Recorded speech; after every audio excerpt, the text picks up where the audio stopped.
안녕하세요, 여러분. 우리 1단원 국어 단원평가 선생님 문제풀이 시작할게요. 자, 먼저 1번부터 볼게요. 답답해하는 표정과 억울해하는 목소리가 어울리는 상황. 어떤 상황이죠? 쉬운 문제는 빨리빨리 넘어가고 여러분들한테 좀 풀이를 해줘야 되겠다 싶은 부분은 좀 더 설명을 해주도록 할게요. 시간이 너무 길어지면 여러분들 영상 보기 힘드니까. 그러니까 자기가 설명을 안 들어도 되겠다는 부분은 이렇게 넘기면서 채점하면 되겠죠. 자, 답답해하는 표정, 억울한 목소리. 옆에 있는 친구가 물 쏟았는데 억울한 상황이죠. 내가 한 일로 오해받았을 때. 정답은 5번입니다. 자, 다음 글을 읽고 물음에 답하시오. 이렇게 지문이 있는 글을 읽을 때, 지문이 있는 문제를 읽을 때 주의할 점이 있어요. 제일 먼저 할 일은 지문을 먼저 읽는 것이 아니고 그 밑에 문제를 먼저 읽어야 합니다. 그게 문제를 푸는 방법이에요. 지문이 있을 때 여러분들이 처음 선생님이랑 문제풀이 하는 거니까 자세하게 얘기해 줄게요.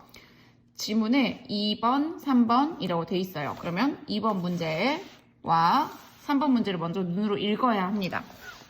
2번 읽어볼까요? 이 글의 내용으로 보아 칭찬이 중요한 까닭이 아닌 것은, 그리고 스마트폰 세대인 여러분들이 가장 많이 하는 실수, 아닌 것은을 고르지 못해요. 문제를 제대로 안 읽기 때문이에요.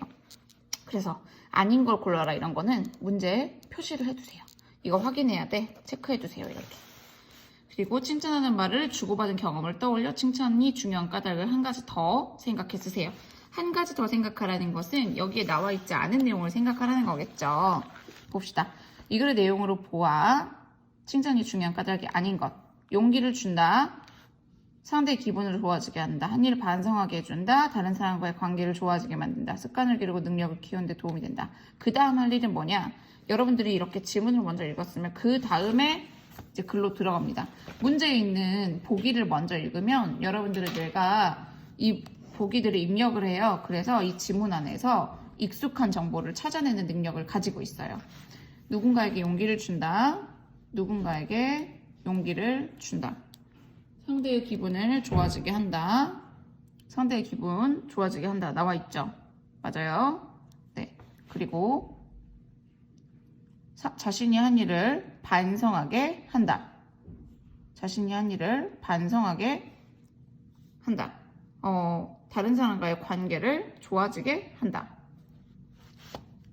여기 근거를 한번 찾아봅시다. 그러니까 여기 있는 근거를 찾으면 돼요. 누군가에게 용기를 준다는 말 어디 있나요? 용기를 준다는 말, 용기 여기 있죠. 상대의 기분을 좋아지게 한다. 증거 찾아볼까요? 상대의 기분을 좋아지게 한다. 어디 있지요? 여기 있죠. 그리고 한 일을 반성하게 한다. 아직은 못 찾았어요. 그죠? 관계를 좋아지게 만든다. 여기 관계 좋아진다. 있죠. 그다음 올바른 습관을 기르고 여기 있죠. 그럼 근거가 없는 문장이 뭐예요? 바로 3번입니다. 이렇게 풀어나가야 돼요. 그러니까 제일 중요한 부분은 문제를 먼저 읽고 그 다음에 지문의 글을 확인하라는 거였어요. 주고받은 경험을 떠올려 칭찬이 중요한 까닭을 한 가지 더. 뭐예요? 칭찬할 때 신뢰와 우정을 쌓을 수도 있고 더 발전하게 될 수도 있고, 그거는 자기가 쓴 내용이 맞으면 정답 처리하세요. 자, 상대를 배려하며 조언하는 방법에 맞게 빈칸에 들어갈 말. 여기도 문제를 먼저 읽어볼까요? 상대에게 고민을 말하도록 강요하지 않는다. 그리고 상대에게 도움이 되는 내용을 말한다. 여기 있죠. 여기 내용을 보니까 도와달라고 하는 게 힘든 거야, 이 친구는. 그런데 또 이렇게 친구가 원하지 않는 방향으로 해결을 하고 있어요. 상대에게 고민을 말하도록 강요해서는 안 돼요. 이렇게 그러지 말고 말해봐. 절대로 말 안 할게. 이렇게 말하는 사람 치고 말 안 하는 사람이 없더라고요. 여러분들도 친구 사귈 때 조심하세요. 강요해서는 안 돼요. 그리고 상대에게 도움이 되어야 돼요. 이 친구한테 지금 도와달라고 말하는 거는 도움이 아니에요. 친구가 원하는 방향으로 도와줘야겠죠. 자, 5번. 대화의 특성으로 알맞은 것을 2가지 고르세요. 여러분들도 이거 많이 놓치죠. 2가지 고르는데 1개만 써요, 자꾸. 자, 봅시다. 마음은 살피지 않아도 돼요? 아니죠. 잘 듣지 않으면 돼요? 끝내요? 아니요. 직접 보면서 말해야 되고, 말투를 통해서 마음 상태를 알 수 있고요. 짐작하기는 표정이나 몸짓에 사람들이 다 나타나요. 그래서 비언어적 표현, 반언어적 표현도 매우 중요하죠. 그래서 3번, 4번이 되겠네요. 그 다음 넘겨서 자 6, 7번 문제가 붙어 있어요. 다음 글을 읽고 6번 글쓴이가 말한 칭찬 방법으로 알맞은 것 내용으로 보아 분명하고 자세하게 칭찬하는 말로 알맞은 것의 동그라미 글쓴이가 말한 칭찬 방법 두루뭉술하게 과정보다 결과 분명하고 자세하게 듣고 싶어하는 말 과장된 표정과 몸짓 증거 찾아볼까요? 이렇게 첫째 둘째가 있는 글은요 그 소문단의 중심 문장이 첫 번째나 끝에 나올 경우가 많죠. 여러분들 이미 3학년 때 배운 내용이니까. 그러면 첫 번째 분명하고 자세하게 칭찬해야 돼요. 먼저 있고요. 그 다음 결과보다 과정을 칭찬해야 돼요. 이렇게 나와 있죠. 분명하고 자세하게 나와 있습니다. 두 번째는 여기가 바뀌어 있죠. 이 글의 내용으로 보아 분명하고 자세하게 칭찬하는 말 어떤 행위를 가지고 뭐뭐 하는 게 어때 라고 칭찬하는 게 분명하고 자세한 거죠. 그래서 여기가 되겠죠. 자, 그 다음 8번 문제 동욱이가 말한 해결 방법을 찾아 기호를 쓰세요. 동욱이는 도와달라고 말하면 되지 뭘 그렇게 걱정해 라고 했어요. 다른 사람에게 도와달라고 하는 것. 배려하며 좋아하는 방법에 대해 동욱이한테 무슨 말 해줘야 될 것 같아요? 동국이는 그걸 원하지 않아요. 정민이는 그걸 원하지 않아요. 자꾸 말해준다고 해요. 뭐라고 해야 할까요? 동욱이한테 뭐라고 말해줘야 될 것 같아요? 일단 지금 도움을 강요하고 있어요. 도움이 되지 않는 방법을 강요하고 있고 도움이 되지 않는 방법은 강요하면 안 돼요.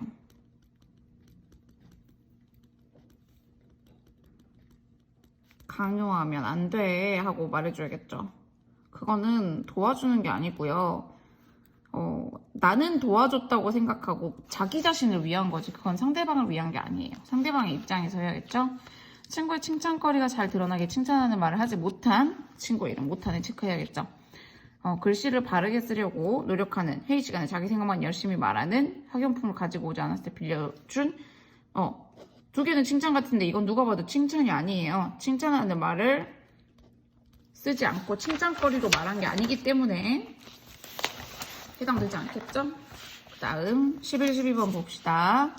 다음 글을 읽고 물음에 답하세요. 정인이의 고민이 뭐였어요? 바로 뒤구르기 동작이 잘 안 되는 거. 쉬우니까 바로 넘어갈게. 조언하는 방법으로 알맞은 것, 도움이 되는 것, 강요하지 않는 것. 그래서 몇 번? 1번, 5번이 되겠죠? 자, 주민이가 아빠에게 바랐던 것. 여러분들이 지금 풀었다는 가정하에 선생님이 바로바로 넘어가고 있어요. 읽지 않고. 주민이가 아빠에게 바랬던 거는 뭐예요? 어디에 근거가 나와 있죠? 솔직히 우리 아빠께서 나한테만 관심을 보여주셨으면 이게 다 바로 답이겠죠. 주민이에게만 관심을 보여주는 것. 이걸 바랬겠죠. 증거를 찾아서 문제에서 요구한 내용에 맞게 풀었으면 되겠죠. 14번 주민이 문제가 즐겁게 대화할 수 있었던 건 뭐예요? 그럴 수도 있었겠다. 내 생각엔 너도 비슷해. 내 눈에는 너도 친절왕이야. 어떠니? 이렇게 서로 공감하면서 대화했기 때문이에요. 비슷한 내용으로 썼으면 맞다고 처리하면 되겠죠. 대화의 특성을 알맞게 말한 친구 한번 볼까요? 대화의 특성. 표정이나 말투는 말한 내용과 관련이 없어. 아니죠. 잘 듣지 않으면 다시 물어보는 거 맞죠? 대화할 때 자신의 마음을 드러내지 않으면 그런 사람이랑은 오래 친구 관계 하기가 힘들어요. 태주겠죠? 태주 넘어가서 16번입니다. 상대를 배려하며 조언하는 방법으로 알맞지 않은 것. 도움이 되는 내용 말해야 되죠? 이거 체크해야 되죠. 또 여러분들 실수하기 쉬운 거. 내가 덜렁거린다 싶은 친구는 특히 체크 잘하고 풀어요.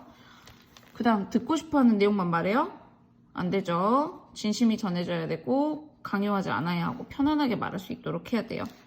나중에 학교 돌아와서 출석 등교할 때 이 부분으로 또 같이 하는 수업 하나 할게요. 이거 알맞지 않은 거죠? 그 다음 17, 18번 봅시다.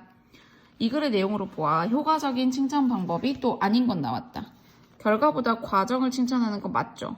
분명하고 자세하게 맞죠? 가능성 키워주는 거 맞죠? 설명하지 말고 평가하는 칭찬을 하면요. 그 다음부터는 내 답이 정답이 아닌 것 같은 발표도 안 해요, 친구들이. 그러면 안 되겠죠? 자, 18번. 이 글의 내용을 참고해 친구의 칭찬거리를 찾아 칭찬하는 말을 쓰라고 했어요. 우리 반 친구 중에서 또는 이 반 친구 중에서 아무나 생각나는 친구가 칭찬해주고 싶은 거를 자세하고 분명하게 한번 칭찬하는 문장을 써서 맞다고 처리하세요. 19번, 20번 거의 다 왔네. 주민이 아버지가 된 설명 볼까요? 119 구조대 맞죠? 키는 크신데 운동은 잘 안 하세요. 맞아요? 그리고 무관심은 나쁜 것이라고 생각하세요. 그리고 키는 큰데 운동 잘 안 하고 여기 증거 찾아요. 증거 찾아서 밑줄 그어야 돼요. 그리고 주민에게 관심을 많이 가져주세요. 나한테만 관심을 가졌으면 좋겠다는 말을 했다는 건 관심을 많이 가져주시는 건 아니겠죠? 남을 돕느라 약속에 늦은 적도 있다는 거 읽어보면 나올 거예요. 이거 아는 것이니까. 기억에는 어떤 마음이 들어있을까? 그래, 그럴 수도 있겠다. 그럴 수도 있지. 가장 어떤 말하기 할 때 대표적인 말하기죠? 바로 공감하는 말하기. 집에서도 동생이 성질나게 할 때, 부모님이 잔소리 하실 때 일단 그 입장 바꾸어서 생각해 보세요. 그럴 수도 있지. 부모님 입장에선 그럴 수도 있겠다. 동생 입장에서, 언니 입장에서, 오빠 입장에서, 형, 누나 입장에서 그럴 수도 있겠다. 공감하는 거 중요합니다. 잘 보고 이 다음 시간에는 오답 노트 틀린 거 다시 정리하는데 노트를 따로 적으라는 게 아니에요. 채점을 방금 색깔 볼펜이나 색연필로 했으면 볼펜으로 틀린 문제를 다시 거기다 풀어요. 그게 오답 노트 정리입니다. 그렇게만 해주세요. 잘 보고 옵시다. 안녕.